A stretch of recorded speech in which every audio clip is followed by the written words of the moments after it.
films and fermentation, movies and inebriation. Films and fermentation, comedy mixed with taste elevation. Films and fermentation, with Leo, Kevman, and Mike.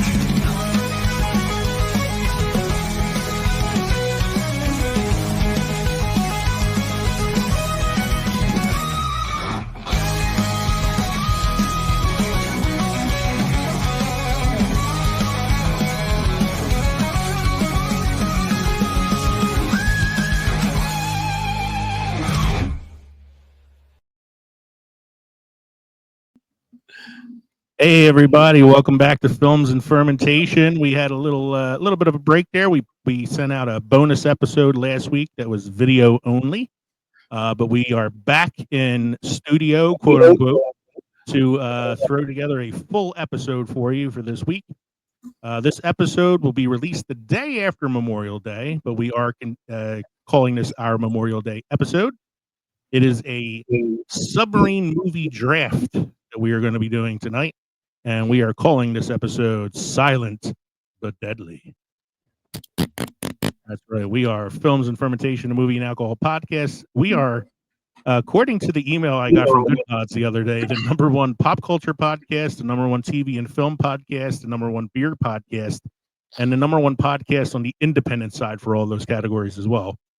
Are we like the number one podcast? I don't know if we're doing really well or if podcasting is doing really shitty. Doing a little better since I learned how to work that search engine optimization. I'm Leo. I'm Kevin. I'm Mike.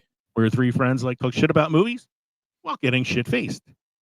This Memorial Day, we're diving deep, literally and cinematically, as we salute the silent service with an episode dedicated to the best submarine films ever made. These movies take us to the crushing depths of the ocean, where tension bubbles, torpedoes fly, and someone's always whisper yelling, "Dive, dive, dive," in a Russian accent. From claustrophobic corridors to heroic sacrifices, these stories capture the bravery of those who serve below the waves. While we have our usual laughs, we also tip our caps to the real submariners who navigated the deep. So strap in, pressurize the hatch, and prepare to submerge. This episode is going deep. Not that deep. I'm not a big fan of the ocean, so it's not going to be that deep. Don't forget to drop an email at filmsandfermentation@gmail.com or visit linktree.com/filmsandfermentation. Find all of our social media and podcast links. Speaking of social media, there is no greater hive of scum and villainy on social media like Reddit. Oh, that's for damn sure. So, like, I'm on Twitter a lot for our podcast, and Twitter has its moments too. But Reddit is like, that's where you go when you want people to like shit on your dreams. So I posted a link to our podcast on one of the podcast promotion subreddits that I found. And I got two responses to it. The first one was, "Why should I care?" And the second one was, "How original, a podcast about movies and guys drinking while they're watching them. Go fuck off." And I thought to myself, why are you even on a podcast promotion subreddit if you don't want to read people's podcast promotions? Yeah, no shit. So, fucking Reddit. Everywhere else is pretty friendly, though. Become part of the Films and Fermentation family by going to Roku and downloading the PodNation TV network, the PodNation Media app on Roku. Or you can visit our Substack to subscribe to our official newsletter. We're an independent podcast, which means we are listener supported. So please consider joining our Patreon for as little as $1 a month to receive members only content. That's right. For a $1 donation, Kevin will do his best impression of a Russian submarine commander. Dive, dive, dive. Go to patreon.com or purchase merchandise at teespring.com. I thought you were going to give me the Sean Connery version of the Russian submarine commander. I'm a Russian submarine commander. I spoke Russian in that movie. I did. And then they almost as good as when he speaks Japanese in Rising Sun. They zoomed in on my lips and it changed from Russian to English or Scottish. You can now text us at 904-867-4466. What are we drinking tonight, gentlemen? Who wants to go first tonight? Me. No, you. Go ahead. Okay. Well, gentlemen, this is the easy drinking Sam Adams American Light. It is something new that they've included in their summer variety pack. 4.2% alcohol by volume. Assuming it'll be just a lighter version of the traditional Sam that I like. And considering, we're doing submarines, usually that's military based American. Rawr! And then once you get through that, you guys know that most submarines are made in Vienna, which is completely land enclosed. So I have no idea if Vienna has any water to it. Anyway, I'm having a double nickel Vienna style lager, which is 5.3% alcohol by volume. If I spend any time fact checking you, I'd be wasting a lot of time. Do it. We could do a whole episode on fact checking Kevin. Trust me. Would I lie? Would I lie? Mike, what are you drinking, sir? I saw it go up to your lips, and now I know what I want to see. I want to know what you got there. So I am celebrating the Eagles tush push victory from yesterday. So I'm drinking some Bird Gang bourbon. Nice. The league pushed and the Eagles tush pushed back. I want to say one thing to that Reddit guy you were just saying about being original. At least we're not a fucking reactionary video show. Yeah. I know, right? Those out there. Fuck Christ. There's a million of them. I am drinking something military themed tonight because we're celebrating Memorial Day. So I'm drinking from my favorite brewery, the Warhorse Brewery in Lake Seneca, New York, up in the Finger Lakes. A Bombshell apple cider, which is their World War II pinup inspired label. So I have two. I have the original apple cider, which is slightly tart. And when I finish that one, I have a strawberry tangerine, which also has a pinup model on the front. My favorite brewery, one of my favorite drinks. That is how I'm celebrating tonight. Speaking of positivity on social media, though, I forgot about this. We got another review on Pod Chaser from Underground Promotions about our AI episode.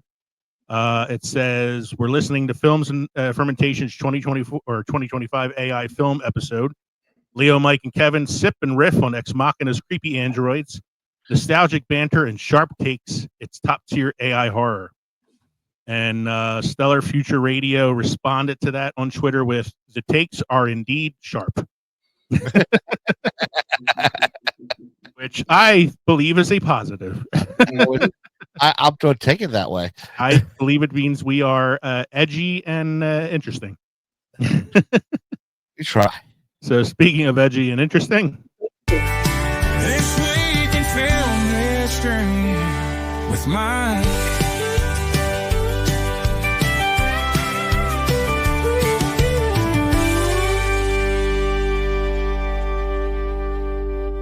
This week in film history with Mike.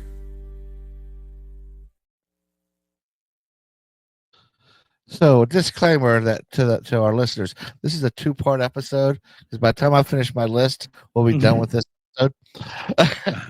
I'm not going to do as much. I don't think I'm going to do as much banter with this as I normally do because we got so many to get through.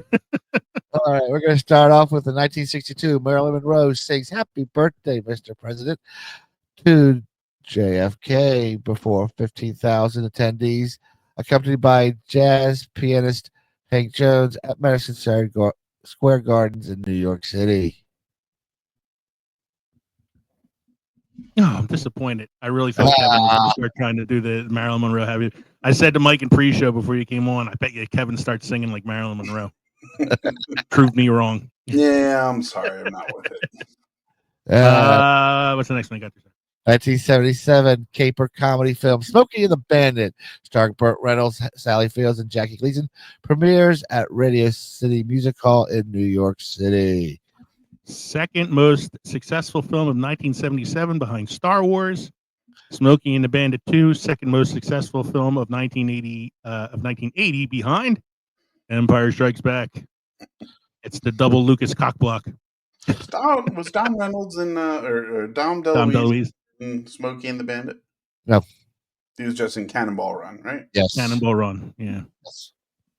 They're both. Or was it car Cannonball Run I'm driving thinking vehicles. of that was cockblocked by George Lucas?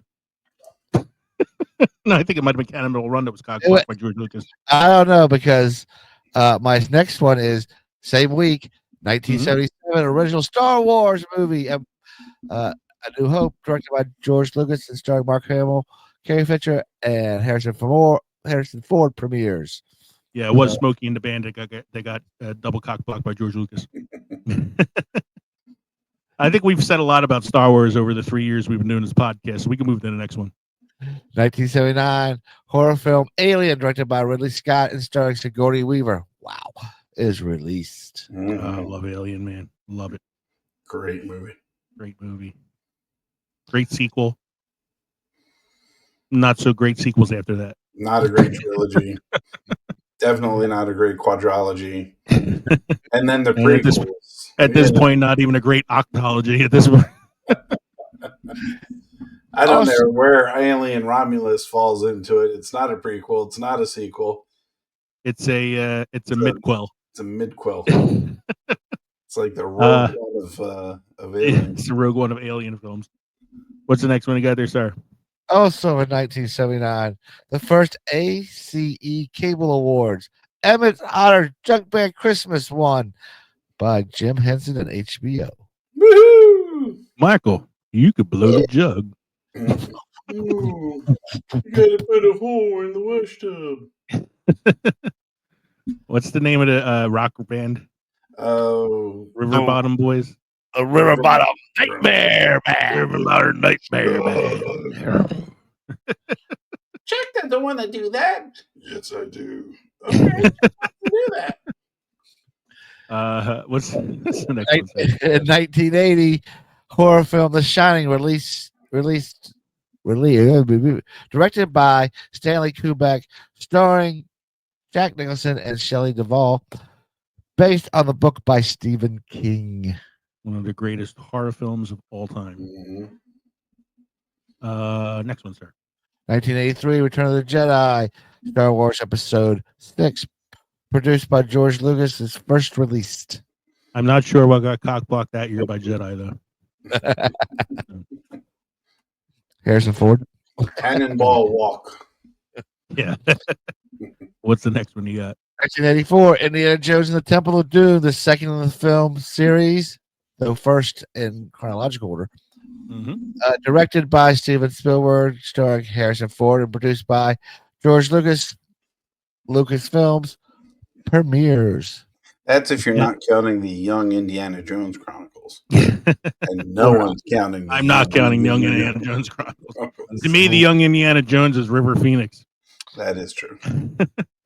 I can tell you that Beverly Hills Cop was the #1 film in 1984, followed by Ghostbusters. Because we did a This Year in Film History 1984 episode way back. So, Yes, we did. Mike, what's the next one you got? 1985, President Ronald Reagan awards Jimmy Stewart the Presidential Medal of Freedom and promotes him to Major General on the retired list. Yes. I was telling Mike I was looking through things that we can take out to make this list shorter. I was going to take this one out, but it's a Memorial Day episode, so I was like, nope, got to leave that in. Absolutely. Speaking of River Phoenix, Actually, it's out of order, so I'm going to skip that one and go to the one after it. okay, Because in 1985, A View to a Kill, the 14th James Bond film, last to star Roger Moore, also starring Grace Jones and Christopher Walken, premieres in San Francisco.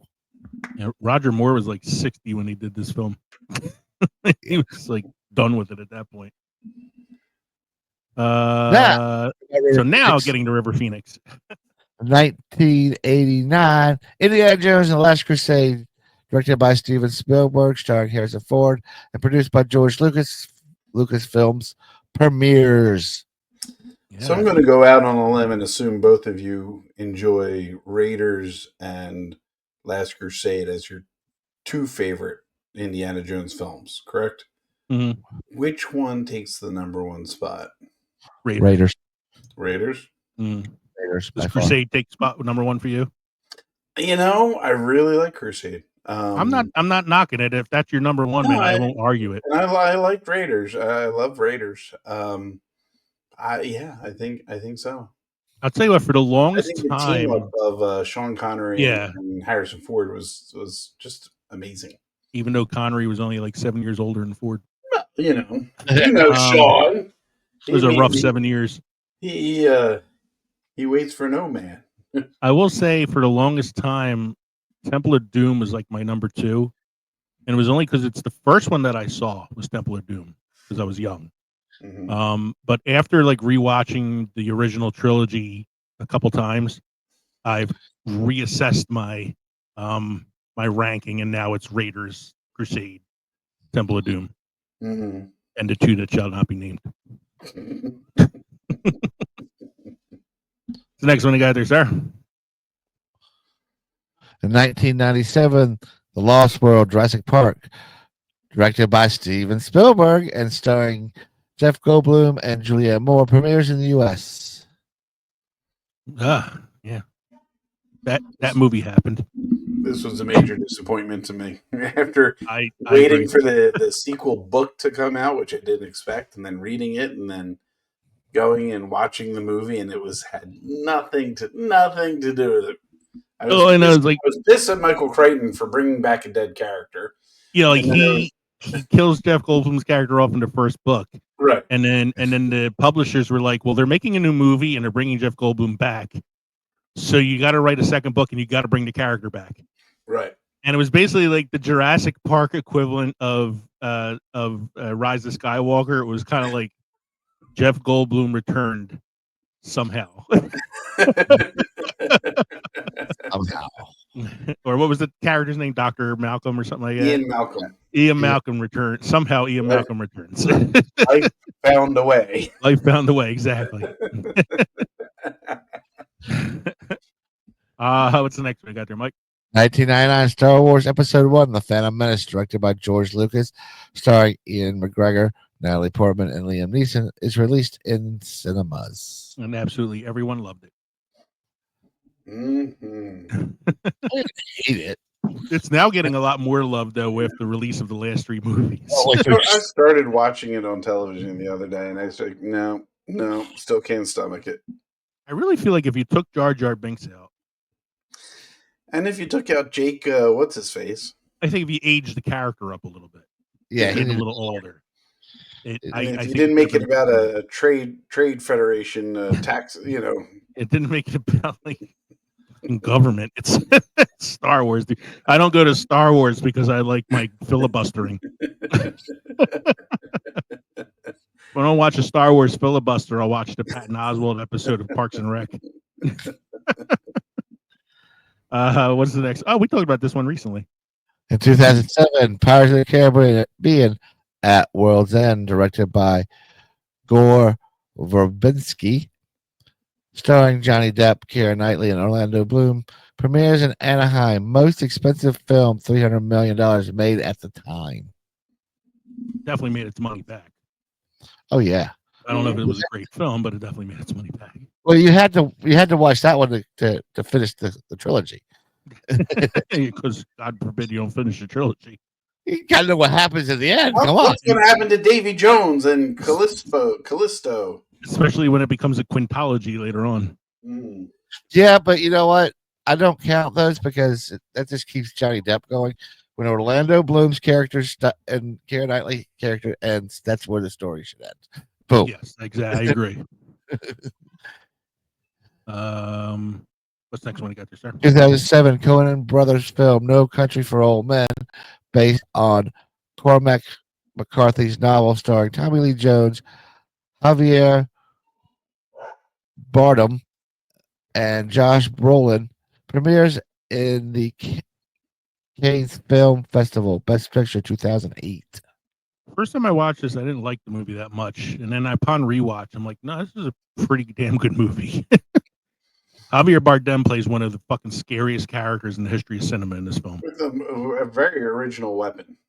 With the cow thing that like punches him in the brain and all. Mm-hmm. Uses that, and then he also has that like Dutch boy haircut that's like somehow eerie. Oh, Yeah, he uses that the cattle. Yeah, it's the thing that like pierces the cow's brain. He uses that as the weapon in the movie. wow. He's fucking scary, man. He's so scary in that film. He won an Oscar for Best Supporting Actor for that. Speaking of Oscars for Best Supporting Actor, somebody from this film won one. 2009, Quentin Tarantino's film *Inglourious Basterds* premieres at the Cannes Film Festival with an ensemble cast including Brad Pitt, Michael Fassbender, and Diane Kruger. And not on your list here is the guy that won the Oscar for Best Supporting Actor, Christoph Waltz, who plays the Nazi Hans Landa in the film. Talk about one of the scariest fucking villains in film history. He is terrifying in this movie. And lastly, we can close this out. Yeah, it's a busy week. 2017, Wonder Woman, directed by Patty Jenkins, starring Gal Gadot and Chris Pine, premieres in Los Angeles. First superhero film directed by a woman. And probably one of the few movies from the DCEU that I actually like really enjoyed was Wonder Woman. It was very good. It was well done. I mean, it was basically Captain America with a woman, but it worked. That's what Wonder Woman is. Yes. All right. So that was a lot of info that Mike had to throw at us this week, but it was a fun one. There was some good stuff on there. So let's move on to a different kind of news.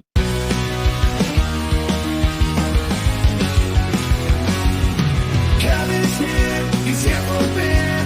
He's got news, it's beer news with Kevin.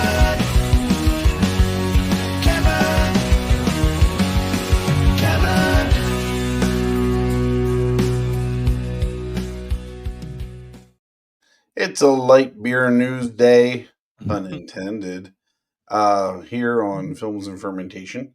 I just have one story for you. If you remember, made national headlines a few weeks ago. A fan at a Pittsburgh Pirates game in Pittsburgh, Pennsylvania, fell from his seat from where they were about 20 feet onto the field. And to look at the video, it really does look like he's coming down on his head or neck. So the fact that he's still alive. But a friend was charged with providing beer to the fan who fell from the bleachers. A Pennsylvania man faced charges for allegedly providing alcohol to an underage baseball fan who was critically hurt at in a 20-foot fall at PNC Park in Pittsburgh last month. The fan, 20-year-old Kevman, K-A-V-A-N, Markwood, fell from the bleachers onto the field during the seventh inning of the Pirates-Cubs game on April 30th. He reportedly drank 2 beers inside the stadium, according to the criminal complaint. Ethan Kirkwood, 21, of McKeesport, Pennsylvania, now faces criminal charges for allegedly providing the alcohol, Pennsylvania State Police said on Tuesday. He has been charged with 2 counts of selling or furnishing alcohol to a minor, court records show. ABC News reached out to Kirkwood for comment, but they have yet to receive a response. Police reviewed receipts and video footage from PNC Park that showed Kirkwood purchasing 2 24-ounce cans of Miller Lite for $48 shortly before the 7 p.m. of the April 20th game. I was just kidding about the cost of the beer, guys. I didn't even, as much as I question some of the things you say sometimes, I actually did not question that. If the beer cost $24 a cup, I would not have been fucking surprised. Why would they sell it at the link for? According to the complaint, and he is then seen on the video walking away from the bar area with Markwood and 2 women, and both men holding a can of beer. Over an hour later, Kirkwood is seen walking to the bar area and then walking to the seated area of the ballpark holding 2 cans of alcohol, according to the complaint. After Markwood fell from the bleachers, Kirkwood is then seen handing a can to the female, who throws it in the trash and jumping over the railing and then jumped onto the field to help his friend, the complaint states.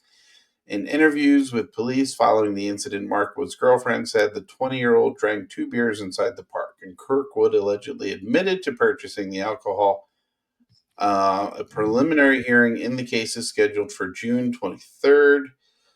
Markwood is slowly recovering and took his first steps since his fall earlier this month. According to the girlfriend's mother, he still has a long way to go. He's dealing with a broken neck, clavicle, and back, so there are plenty of obstacles ahead. His girlfriend's mom, Jennifer Phillips, did they not reach out to this kid's parents themselves? Wrote on his GoFundMe page on May 6th, but he's showing real strength and we're staying hopeful for a smooth recovery. The Pittsburgh Department of Public Safety said that the incident is being treated as accidental. Amy Thompson, who was sitting next to Markwood at the game, told Pittsburgh ABC affiliate WTAE, as he jumped out of his seat to celebrate, it appeared that he had his hands on the fence in front of us, which I had done several times during the game as well. I think the momentum from him jumping up from his seat and the way he grabbed the rail just seemed like he catapulted himself over the railing. Right. Well, I'm sure the alcohol played its part too. And I want to think the guy was probably drinking before the game too. I'm sure they were pre-gaming in the parking lot. They got video of him having 2 beers inside the stadium. That's the only thing that they can account for. I don't care if you're underage or not. Like, you're a real lightweight of 2 watered down stadium beers. Make you drunk up the ball. I always say Miller Lite, even. Yeah. Yep. He was drinking wild turkey in a parking lot before the game. We're not going to discuss the drinking age because, Yeah. I have issues. All right. So that was a light beer news week this week. I have a couple of movie updates this week. Movie updates with Leo. Movie updates with Leo. Movie updates with Leo. Movie updates Leo. The updates with Leo. Right. Yeah. So first one is a sad one. George Wendt, best known as the lovable beer guzzling barfly Norm Peterson on Cheers, died this week. He was 77 years old. I don't normally do this when we do these passings of celebrities, but I have a little film clip I want to play because Cheers is one of my favorite shows of all time. And the Norm Peterson character, I love the Norm Peterson character. And I saw this clip online the other day and I was like, I got to play this. This is his final scene in the final episode of Cheers. Beautiful scene. Sammy, I didn't want to say this in front of the others, but you know what I think the most important thing in life is? It's love. You want to know what I love? Beer, Norm? Yeah, have a quick one. No, Sammy, I love that stool. If there's a heaven, I don't want to go there unless my stool is waiting for me. And I'll tell you what, even God better not be on it. You wouldn't dare. I don't think it matters what you love, Sammy. Could be a person, could be a thing. As long as you love it totally, completely, without judgment.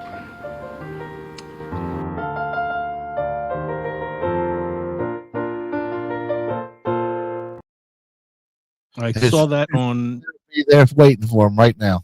Yeah, I saw that on TikTok the other day. I don't know who posted it. I wish I had it to give them a shout out, but I was like, it's such a great thing to post. I thought about doing the one with some of the. It was like a. There was it was like a collection of all the Norm greetings.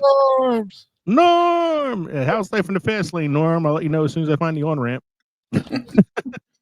Well, it's funny you mention that because I have something for George Wendt too. What's that? I'll play it. Hopefully you can hear it. Okay. Let me just make sure I got everything cranked up. Okay, here we go.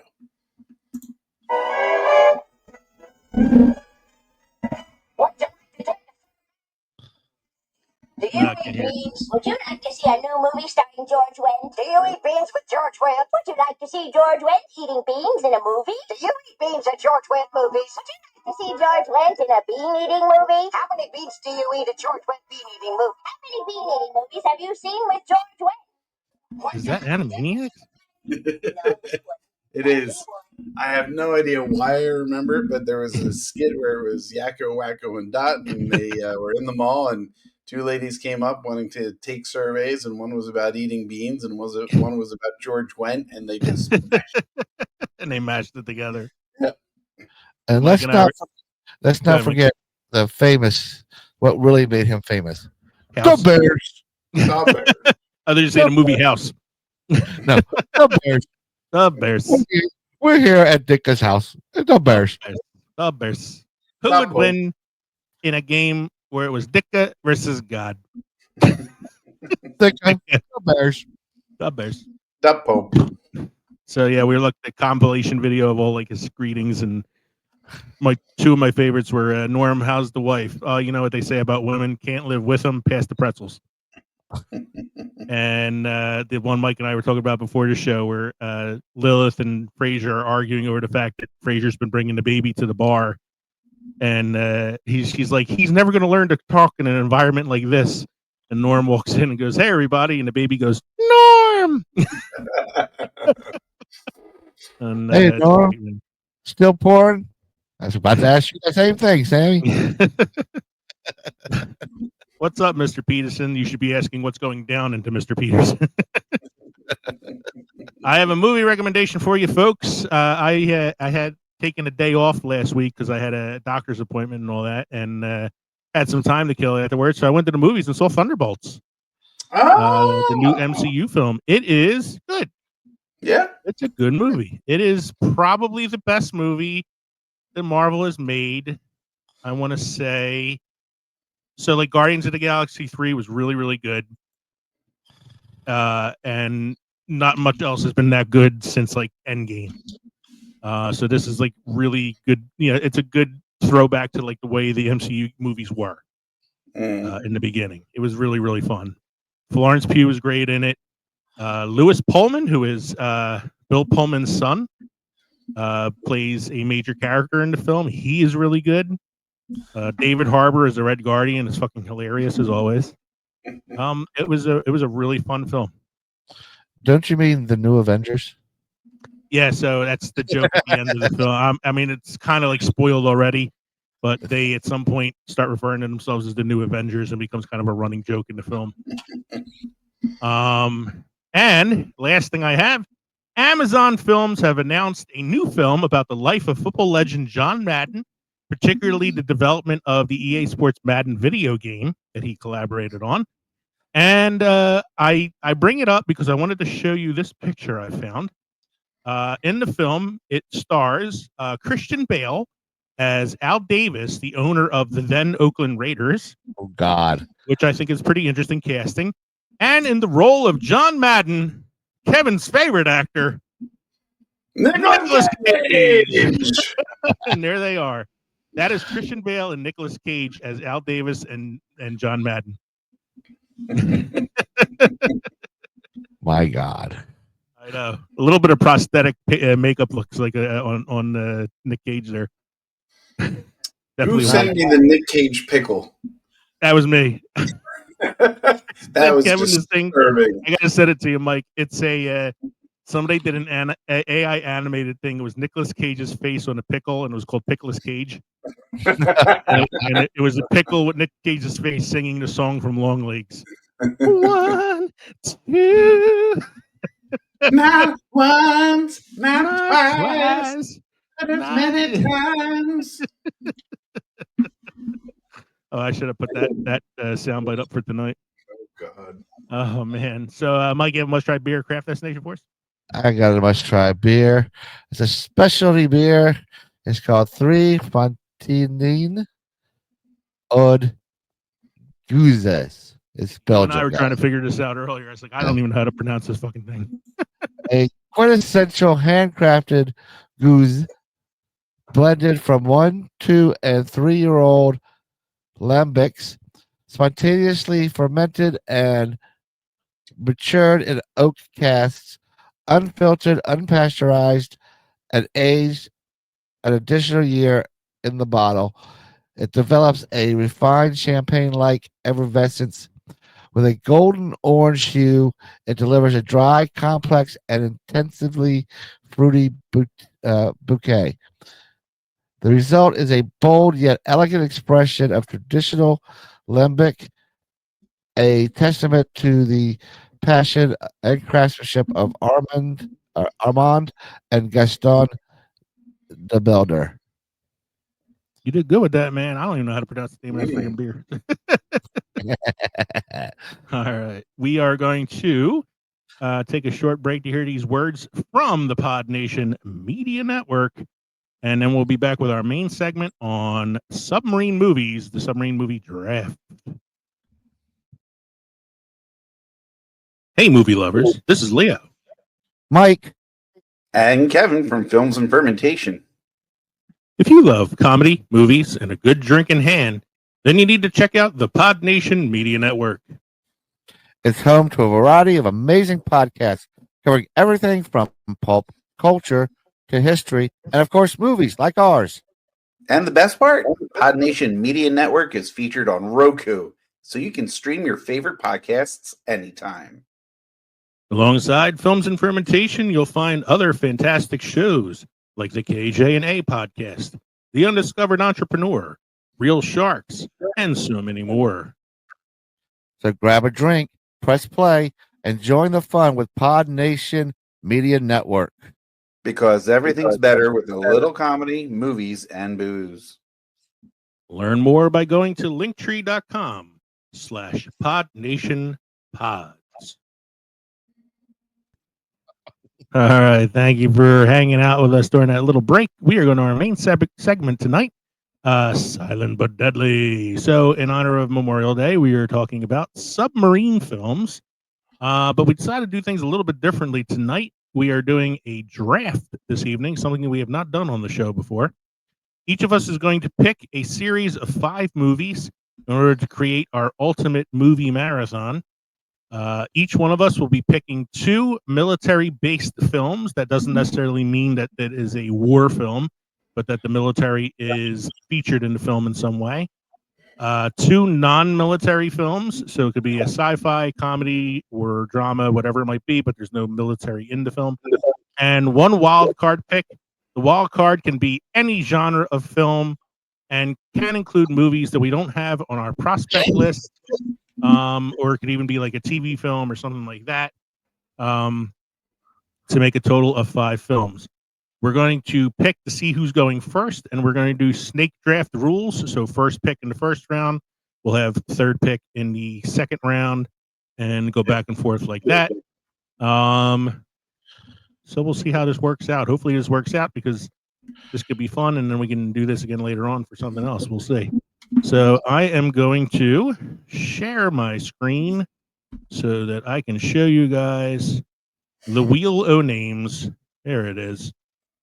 And see who's going first. Here we go. Wheel of morality. Spin, spin, spin.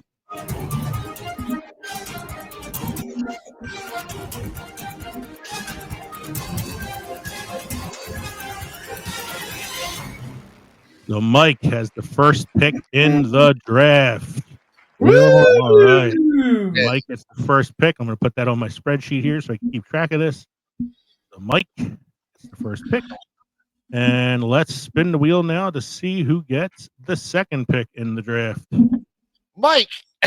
Well, I took your name out, so it's just me and Kevin now.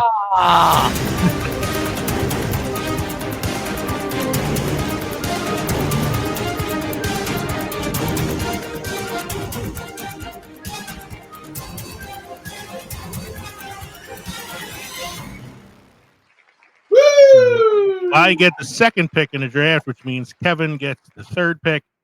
You guys actually, I think, have the advantage here, because each of you at some point or another gets to make 2 picks in a row, and I'm stuck at number 2 the whole game.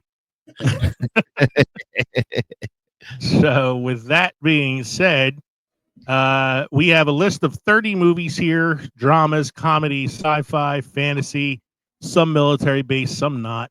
All are famous films involving submarines, or are like sort of submarine adjacent in some way. So we will each pick 2 military, 2 non-military, and 1 wild card, and you can pick in any order you want. It's up to your heart's desire. What film do you want first? So Mike, you can take a moment to look at the list, pick the movie you want to take first, tell us why you're taking it, and then we'll move on from there. So, with the first pick in the draft, Mike takes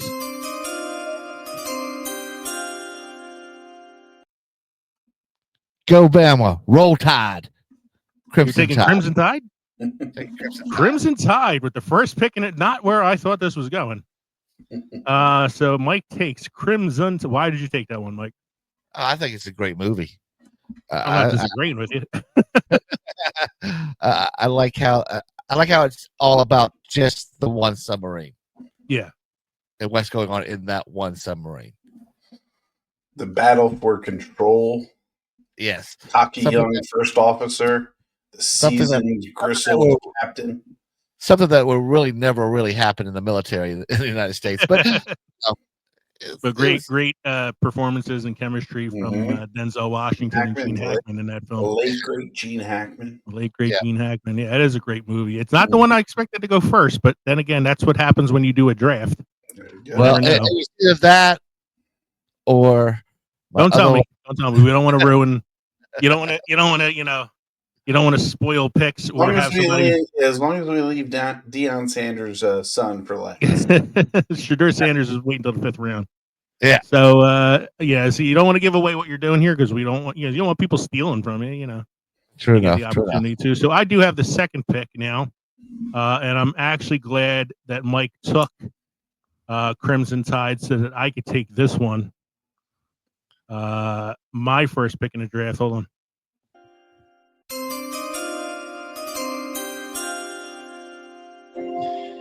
With the second pick in the submarine movie draft, I will be taking The Hunt for Red October.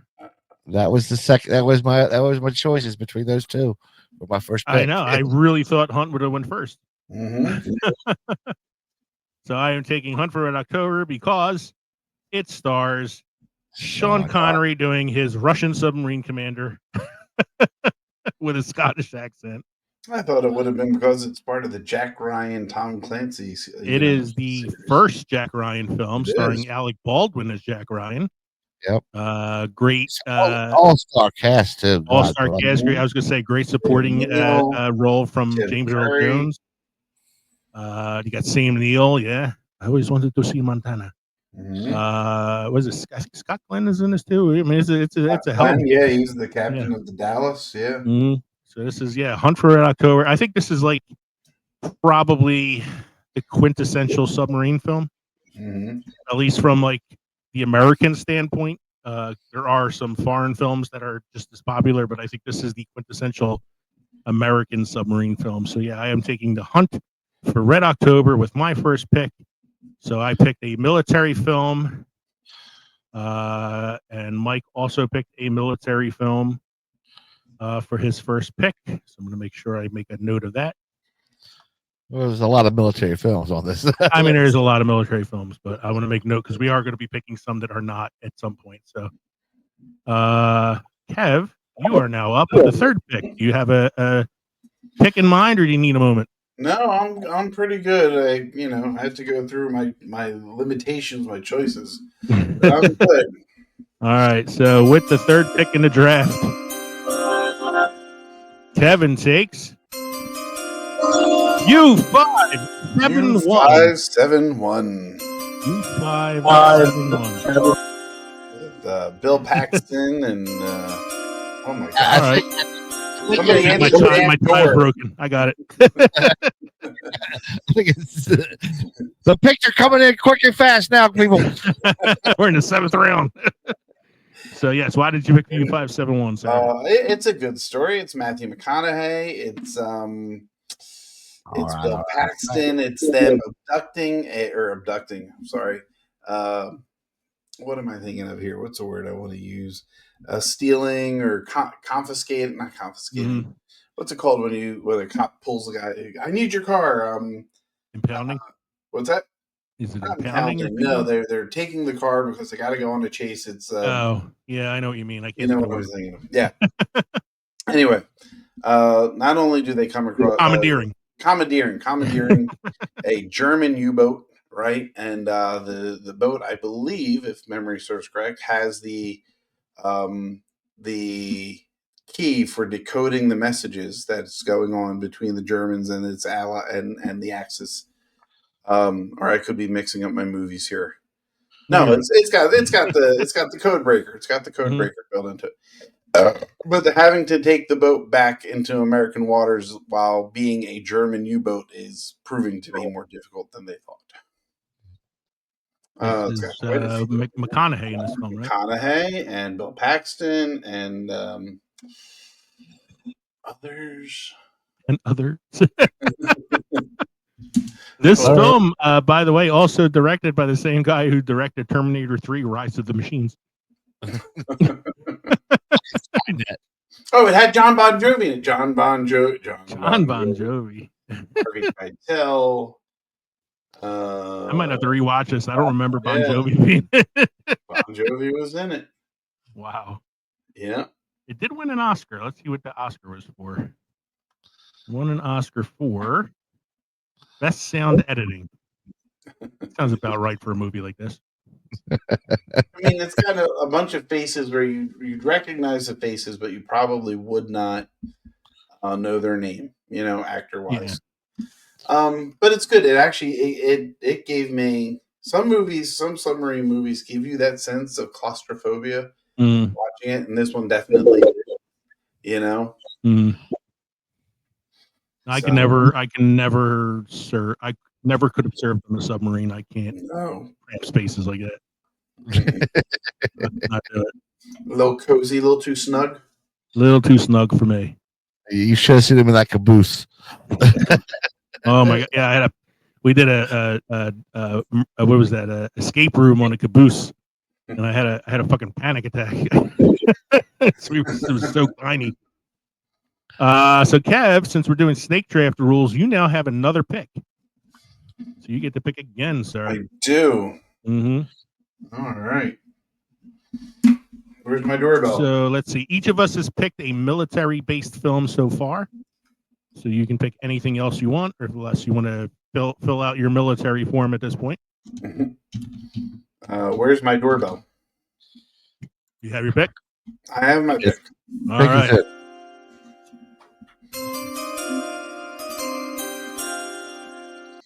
With the fourth pick in the draft, fuck you. Fuck you, man. I was waiting to take that with my next pick. I wanted that with my next pick. I wanted that so fucking bad. Well, you took my hunt. Jesus Christ. You took my hunt. Son of a bitch. So that's a non-military film.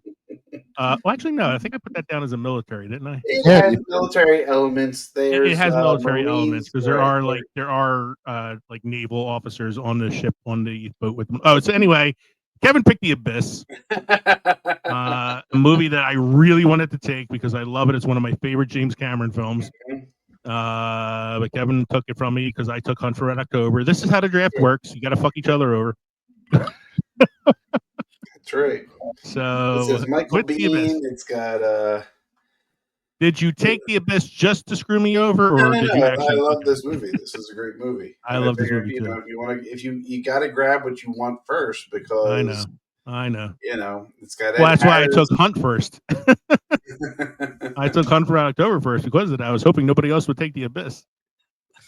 This is a underwater oil mining, maybe, or some. Yeah, they're oil miners. Oil miners or miners of some sort. They have a underwater rig where they stay. It's pressurized.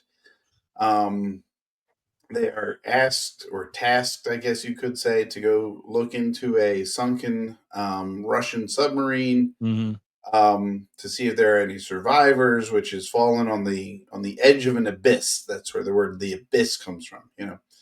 And in their investigation, they find aliens of some sort, something. Aliens of the Deep. Aliens of the Deep. This is why Cameron named his documentary Aliens of the Deep. Oh. Because he was paying homage to his film, The Abyss. Yeah, I am so angry you took that from me. I love this fucking movie. Do you have anything else you want to say about it, or can I get to my pick now? No, I think you can get to your next pick. Okay. So I Oh, don't think. it had Chris Elliott in it too.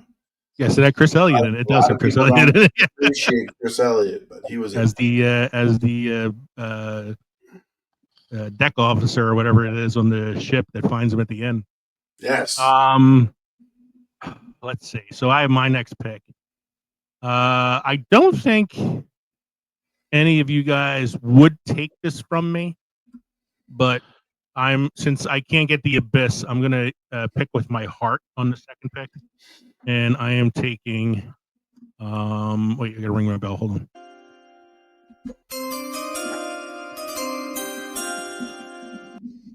So with the next pick, I am taking Dunkirk. Nice. I love Dunkirk. I think it's a masterpiece of a film.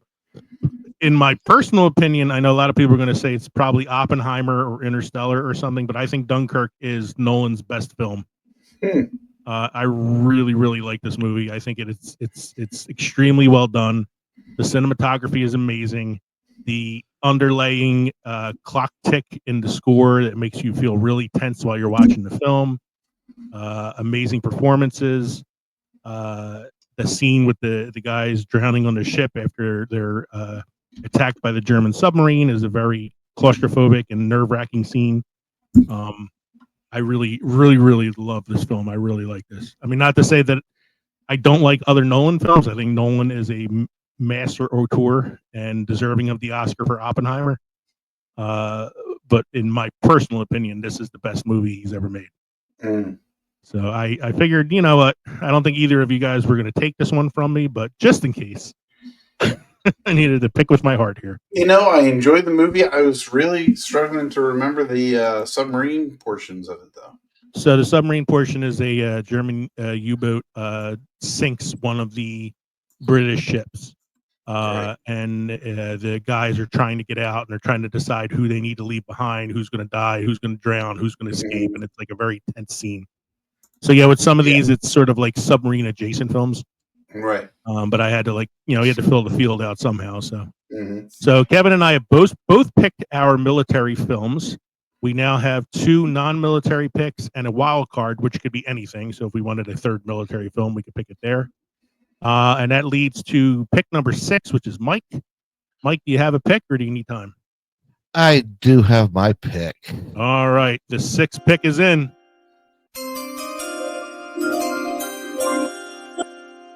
With the 6th pick in the draft, Mike takes Whale of a tale to tell you, lad. A whale of a tale or two.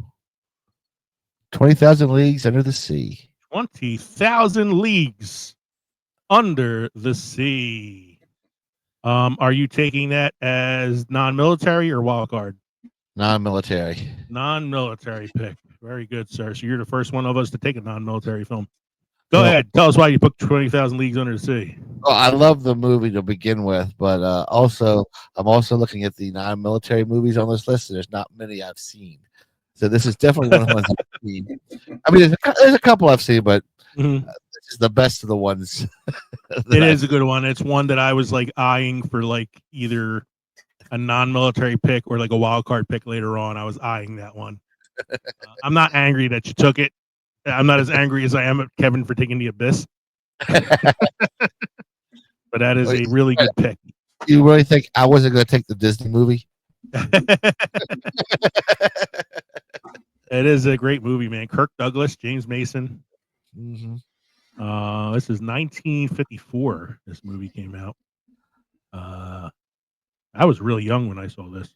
The Nautilus. The Nautilus, yeah. It is an Oscar winner for Best Special Effects and Best Art Set Direction. This was always my idea of what the Nautilus would and should look like, and then came out the League of Extraordinary Gentlemen. Where it looked like a pleasure cruiser. It looked like a sword, a white polished sword of the ocean. It's so dumb. Oh, makes me mad. Peter Lorre in this film as well. Peter Lorre. Yeah, it's a great pick, man. Yeah, and I agree. This is kind of like because I had read the book too when I was a kid, and to me, like in my head as I was reading the book, that was my picture of the Nautilus that I saw as I was reading, because I had seen the movie first, and then had read the book, and so like that was my Nautilus in my head. Mm-hmm. It's a good pick, Mike. That's a good one. You also get the next pick too, because we are snake draft again. So, what is the 7th pick in the draft for you, sir? So let's. Should I keep doing the bell, or should we? Can we like record? Can we like retire the NFL draft bell at this point? Let's see. My pick is in. All right, the pick is in for the 7th pick in the draft. The 7th pick, Mike takes. Down Periscope. You fucker. Kelsey Grammer at his best. I think we're going to retire the chime because it's like it's not acting right now. So okay, so Down Periscope, which I actually have listed as a military film because it is about the Navy. Yep. And Mike takes that from me because he's a son of a bitch. And I want to take down. So, dude, sometimes I'll rewatch films in preparation for an episode. The only movie I rewatched in preparation for this episode was Down Periscope. I watched it last night with my wife because she actually likes the movie too.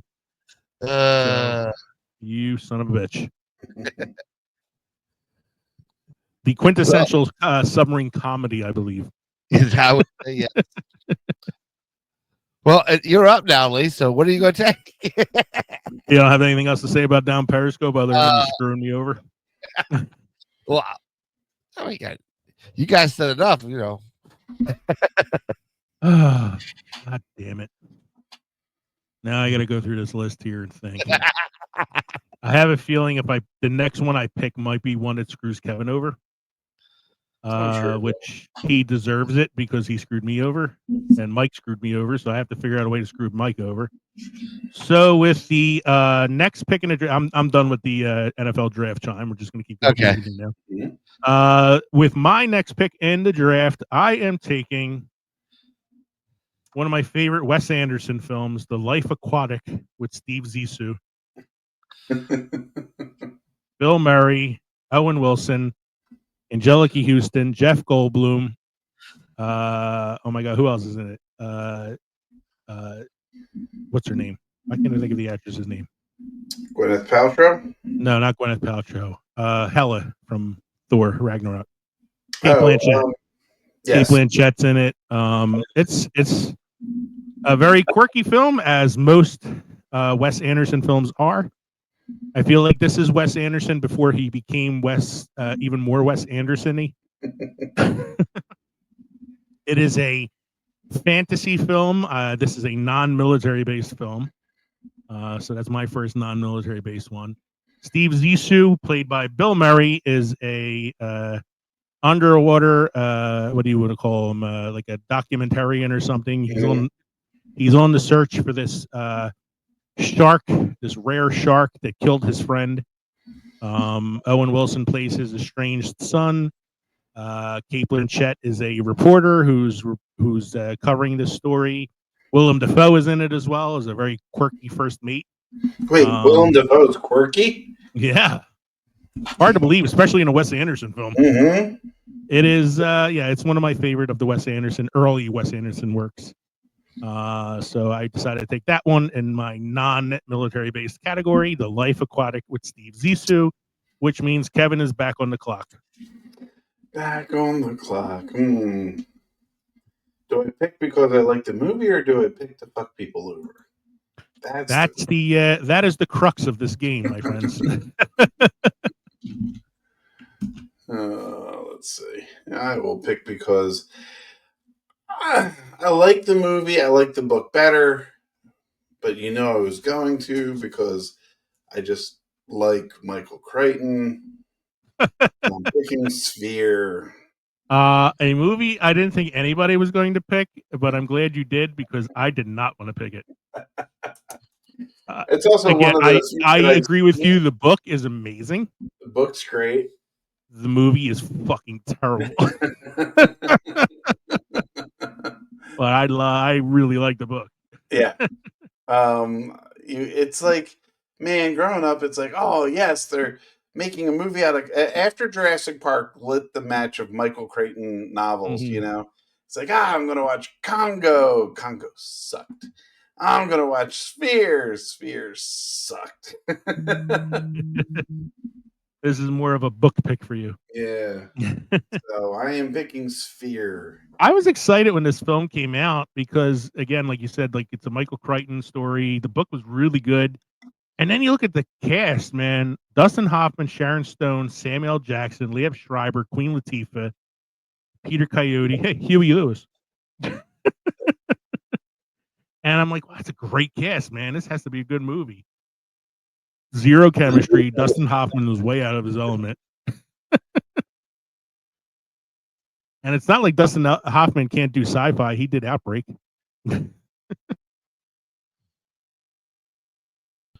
Well, All right, so Kev, you now have the next pick as well.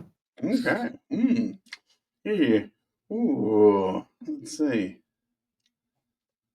So you have a non-military and a wild card pick. Yes.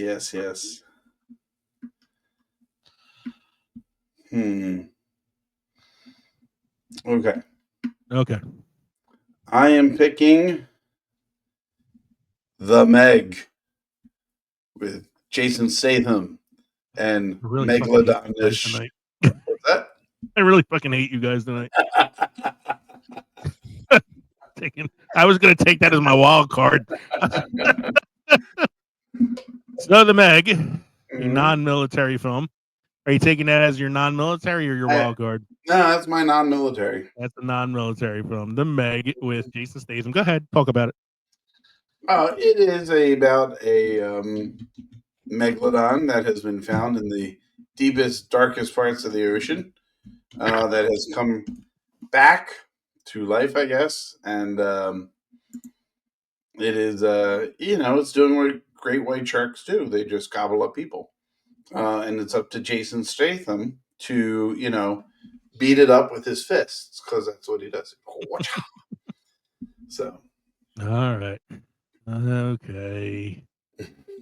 You took that, so I got to figure something else out now. Just took the fucking Meg from me. I could with my wild card pick because it's not on the list. I could take the Meg 2, The Trench. But even that is pushing the limits of reality. So let me look at my list here now and look at some of the other movies that are on there. So there are, oh my God, let's see. There are some good movies on here still that I could take. I am going to take in military films because I still need a military film, I believe. I have Hunt for October. I have 2 military films. I need a non-military and a wild card. So with my wild card pick, I am taking Das Boot. Das Boot from 1981. German thriller about a U-boat and the shit that goes wrong on it. Considered a classic. It was an Oscar nominee for Best Picture in 1981. Stars Jürgen Prochnow. Good movie. One I haven't seen in a while, but it's definitely fits the wild card category for me. So there's also a fun joke in the movie Beer Fest. Jürgen Prochnow, who stars in Das Boot, is in Beer Fest as the villain, and in one scene he's trying to sneak into America in a submarine, and he starts losing his shit, and he goes, "I'm sorry, these submarines make me nervous. I had a bad experience on them once." So I am taking Das Boot with my wild card pick. So that leaves goes back to Mike. So Mike, you get 2 picks, and these are your last 2 picks because this will take us into the 5th round. Yeah, so it take me. I need my second non-military and my And your wild card.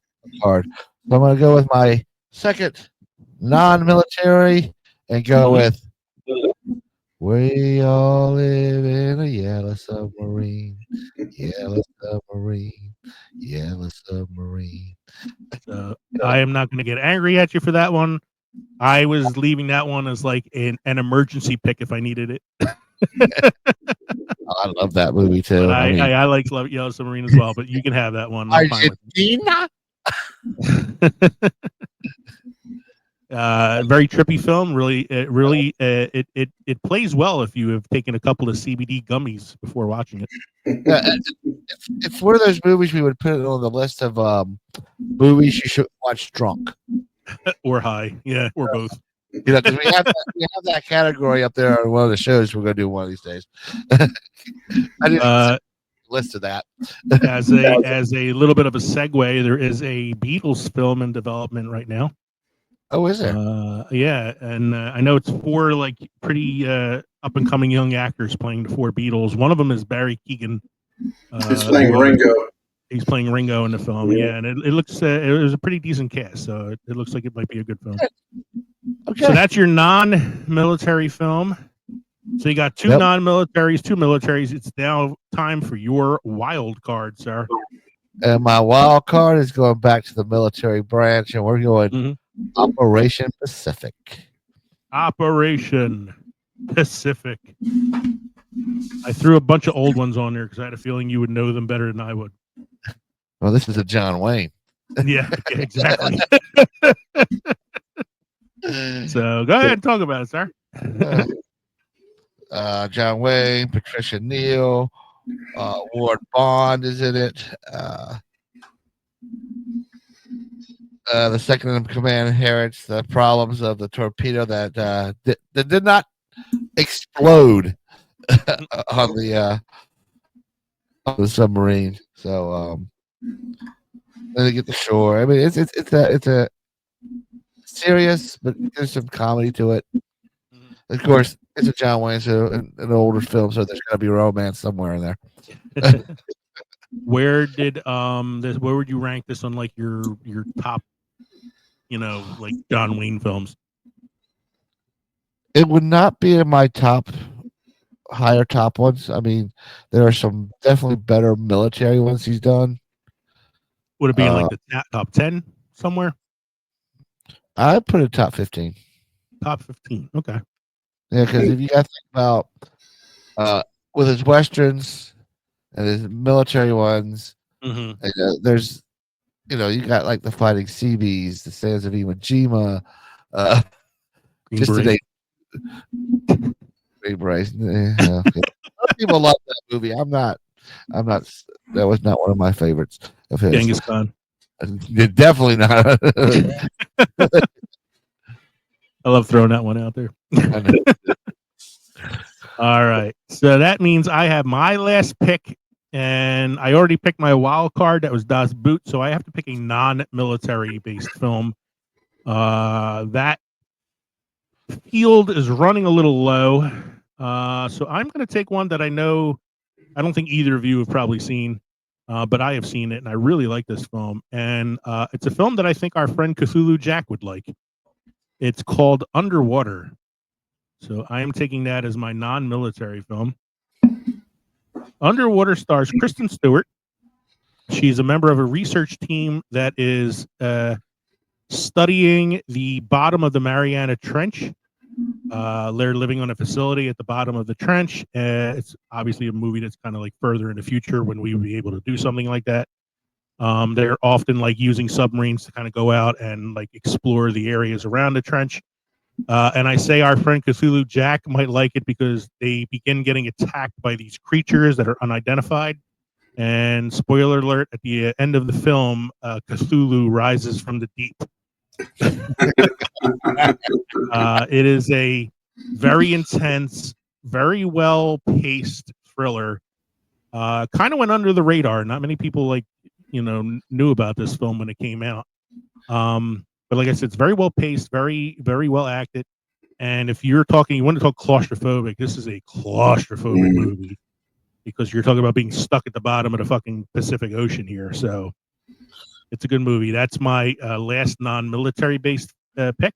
So I have my 5. So Kevin, this is your last pick, sir. You have a wild card left. I have a wild card left. It can be anything, not even on the list. Right? You can pick anything, even something that's not on the list. I know what he's going to pick. What are you going to pick? He's going to pick the USS Indianapolis. Kevin, what are you picking? I am picking a movie called. Oh, can't see that too well, can you? No, I can't really make out what that says. It's called Last Breath. Last Breath? Yes. All right. New movie came out this year. Directed by Alex Parkinson. Suggested to me by a co-worker.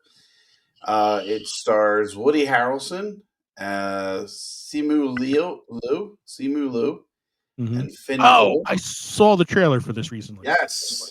Okay. Based off of the true story. These are underwater oil pipe workers who are they have to go down into the bottom of the North Sea to make repairs to these oil lines. A wicked hot storm rolls in, causing the ships above, which supply them with oxygen and energy and everything, to have to like move out of place from where they're at. But these guys are 300 feet under the water, and it's like instantaneous. One of them gets separated from the others, and that far deep, it's just pitch black. You can't see anything. So they're trying to figure out how to find him, as he's been separated from everybody else. Yeah, I remember remember seeing the trailer. Now I didn't know that's what it was called. It kind of slipped my mind, but I remember watching the trailer and going, "Oh Christ, no!" That kind of stuff makes me so nervous, man. Mm-hmm. All right, so to recap, that's on streaming on Peacock, by the way. Okay, cool. I might have to check it out. Mike chose Crimson Tide, 20,000 Leagues Under the Sea, Down Periscope, son of a bitch, Yellow Submarine, and Operation Pacific. I chose Hunt for Red October, Dunkirk, The Life Aquatic with Steve Zissou, Das Boot, and Underwater. And Kevin chose U571, The Abyss, Sphere, The Meg, and Last Breath, a new one that wasn't on our list. So movies that did not make the draft, but were on our prospect list: Run Silent, Run Deep from 1958, K-19, The Widowmaker, a Harrison Ford film, The Enemy Below from 1957, Voyage to the Bottom of the Sea, Black Sea, which is a fairly new film. It looked pretty good when I was watching some trailers for these. I might have to check that one out.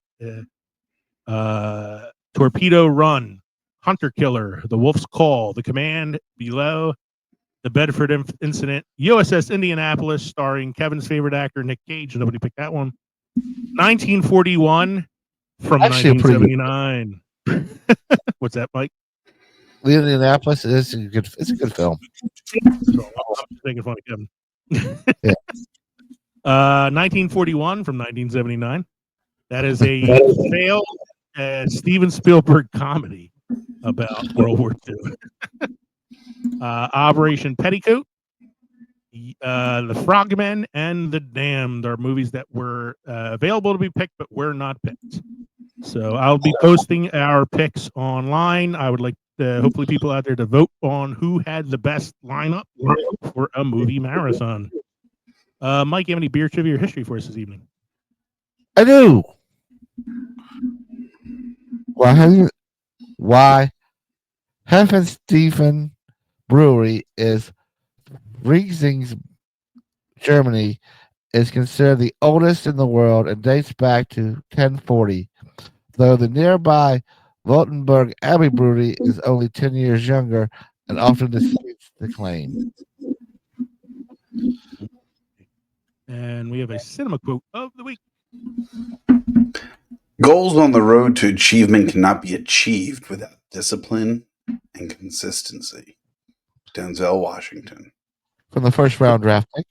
Yes, considering Denzel is on my Mount Rushmore of actors, I will believe anything the man said. Yeah, he came from the first round draft pick tonight, so that's right. Revisiting our drinks here. Kev, how was that brand new Sam Adams? It was okay. It was a light beer. Yeah. Yeah. Well, it's a Sam Adams at least. Yeah, no, look, of all the light beers, it's not the worst. So. Mike is celebrating the push victory. with his Bird Gang bourbon. Never go wrong with Bird Never Gang. go wrong with that. And I had some Bombshell hard ciders from Warhorse Brewery in Finger Lakes. Something I have had many times before. I'm never disappointed by it. So we had some good drinks this evening. So thank you for joining us tonight for episode 195, Silent but Deadly. We hope you enjoyed listening to the podcast as much as we enjoyed recording it for you. Don't forget, you can send us an email, filmsandfermentation@gmail.com, or visit linktree.com/filmsandfermentation to find all of our social media and podcast links. Find us on Patreon. You can find some merchandise at Teespring, or you can text us at 904-867-4466. Plenty of ways to get in touch with us. Give us your ideas, your comments, your questions, submissions, or let us know which one of us had the best draft this evening. Don't forget to stop by the crossroads between Pickle and Fermented next time around for episode 196. We're taking a little swerve this time. We have not really talked about TV much on this show, mostly talk about movies. But next week, we're going to talk about TV a little bit. Each of us is going to talk about our 5 favorite movie or TV shows of all time. Actually, I'm wondering, guys, should we do like categories like comedy, drama, or should we just do one list? No, I think doing categories would be great.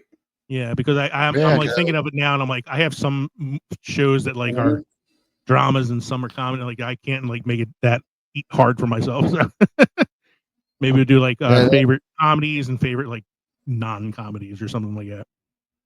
Either way, we're talking about TV shows next week, so please join us. In the meantime, I'm Leo. I'm Kevin.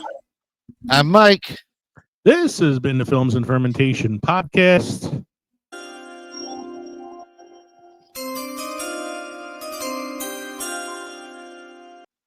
Shador Sanders just got picked. Cheers, everybody. Cheers.